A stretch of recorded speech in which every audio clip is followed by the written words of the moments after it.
Madame, Monsieur, bonjour. Le tour d'horizon de l'actualité, en bref et en images, a commencé justement par cette information. Le président de la République, Alassane Ouattara, a présidé ce lundi 5 décembre 2022 au Sofitel Abidjan, Côte d'Ivoire, le 23e sommet ordinaire des chefs d'État et de gouvernement de l'Union économique et monétaire ouest-africaine, UEMOA. Dans son discours d'ouverture, le chef de l'État a indiqué que cette rencontre est l'occasion de faire le point sur les événements importants de la vie de l'Union depuis le sommet ordinaire du 25 mars 2021 et sur les défis à relever pour consolider l'Union économique et monétaire. Face aux crises qui secouent le monde, le chef de l'État a rassuré sur les perspectives économiques favorables de l'organisation pour l'année 2023 avec un taux de croissance estimé à 7,3%.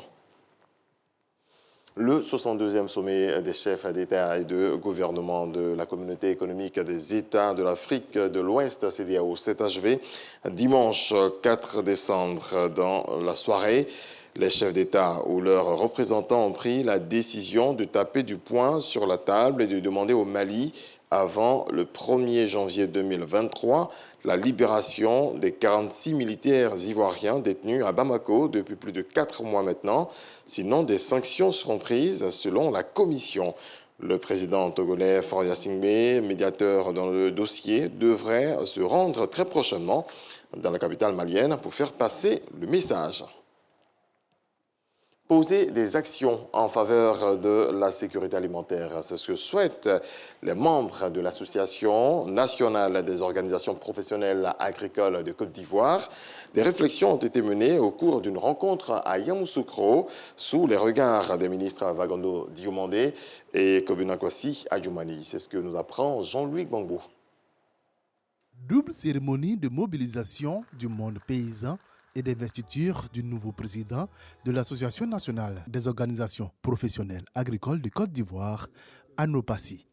Les acteurs du monde agricole, par cette démonstration de force, veulent exprimer l'adhésion de leur mouvement et sa volonté de contribuer à la lutte contre l'insécurité alimentaire. Nous voulons mettre un zoom sur la production vivrière parce que nos terres sont capables, au regard de leurs aptitudes et d'apports climatiques ou agroécologiques, tout réussit parfaitement pour développer tout cela.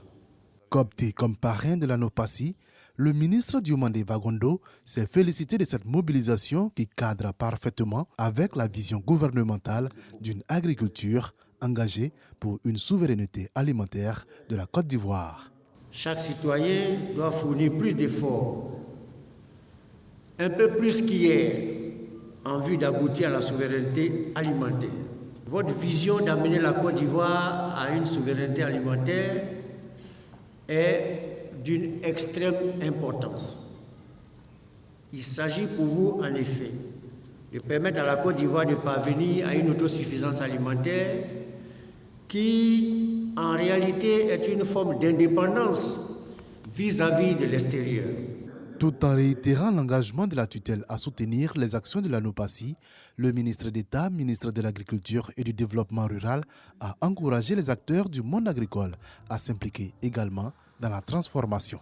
Nous devons faire en sorte que ce que vous produisez puisse vous profiter davantage.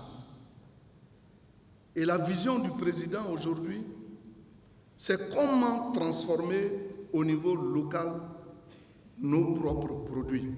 Mais le président a vu loin en demandant aux différentes agences d'exécution, que ce soit au niveau du cacao, café, de l'anacade, de l'EVA, palmier et autres, de s'engager dans la voie de la transformation. C'est de cette seule façon que nous pourrons bénéficier véritablement du fruit de notre travail. L'ANOPACI regroupe la totalité des filières agricoles ivoiriennes. Forte de plus de 2 millions de producteurs identifiés, l'organisation promeut notamment la professionnalisation de l'agriculture. Son nouveau président, investi par les ministres Vagondo et Adjoumani, a été élu en octobre 2021. Du football au Coupe du Monde au Qatar. Le Brésil déroule face à la Corée du Sud, 4-1, score final. Les stars de la Seleção ont répondu. Vinicius, Neymar, Richarlison ou encore Lucas Paqueta sont les buteurs de la soirée. Le Brésil retrouve la Croatie en quart de finale. Les coéquipiers de Luka Modric ont surclassé le Japon au bout du bout lors de la séance des tirs au but. 2 rencontres à suivre ce soir, toujours en 8e de finale. Le dernier représentant africain, le Maroc, sera face à l'Espagne, pendant que le Portugal défiera la Suisse à 19h, temps universel. Point final. Merci à vous tous. On se retrouve à 7h.